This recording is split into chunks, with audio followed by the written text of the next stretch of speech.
Naghahanap ka ba ng private resort na may exclusive swimming pool? Tapos may malinis na sapa na pwede kayong mag-swimming at magtampisaw. Share ko lang sa inyo mga ka-adventures yung pinuntahan namin dito sa Tanay. 1 hanggang 2 oras na biyahe nga lang ito mula Metro Manila. Kaya swak to sa inyong quick escape getaway nyong magtotropa. Naranasan nga namin dito mag-ATV rides at maikot ang magagandang spot sa Tanay. 15 to 20 minutes walk away na nga lang din ito sa Cesar Falls at 2 to 3 minutes walk naman sa Sangab Cave. At ang the best pa rito mga idol ay libre ang kayak nila for 1 hour. At mayroon na nga rin sila ditong river pool. Kaya siguradong mag-e-enjoy kayo rito. Mayroon silang 3 camp na pwede nyong rentahan. Dito nga pala kami nag-stay sa kanilang Camp 2 na isang Toy Story Bali-inspired staycation house na mayroon ng exclusive swimming pool na may lalim na 4 feet at ang tubig ay running fresh water at galing mismo sa bukal. Kaya nakakasiguradong malinis ang tubig nito. May kitchen na rin ito na kumpleto na sa mga kagamitang pangluto. May mga baso, plato at iba pang mga utensils. May griller,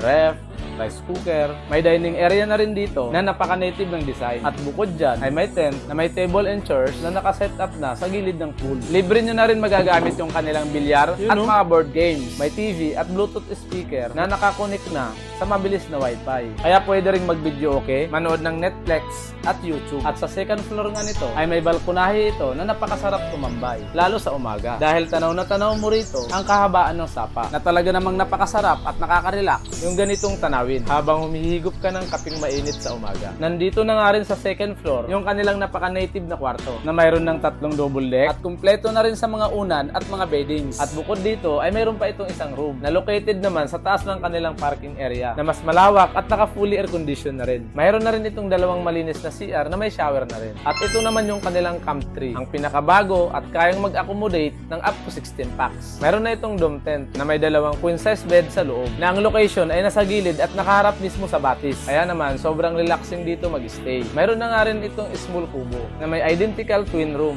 at mayroong double deck bed bawat room. Mayroon na nga rin itong gazebo na nagsisilbi na rin kanilang dining area at sala dahil may table and chairs na ito at nandito na rin yung kanilang TV at speaker. Connected na rin ito sa wifi. May kitchen na may mga utensils na rin na pwede nyong magamit habang kayo ay naka-stay rito. May high-end portable pool na rin dito na pwede nyong magamit. At ang Camp 1 naman nila ay may pagka-modern type na isang Toy Story glass house at may exclusive na ring swimming pool at may 2 dome tent na fully air conditioned at kayang mag-accommodate ng up to 34 packs. At kung anong amenities na binanggit ko kanina sa Camp 2 ay ganun din dito sa Camp 1. Kaya pasilip ko na lang sa inyo ang loob ng glass house dito sa Camp 1. Ang buong second floor nito ay ang nagsisilbing bedrooms na mayroong 5 double deck beds na naka-fully air conditioned na rin at may 3 extra electric fan. May isang center table na napaka-aesthetic ng design. May overlooking view ka na nga rin dito ng kanilang swimming pool at ng batis. Kaya sobrang solid talaga rito mga ka-adventures. Idagdag mo pa yung napakagandang mountain view. At ang dome tent naman ay naka-fully air conditioned na. May isang queen size bed at may coffee table. Walang kuryente sa area pero naka-solar powered na ang buong camp. Ang Camp 1 at Camp 2 ay the same lang sila ng rate na marerent nyo ng 10,000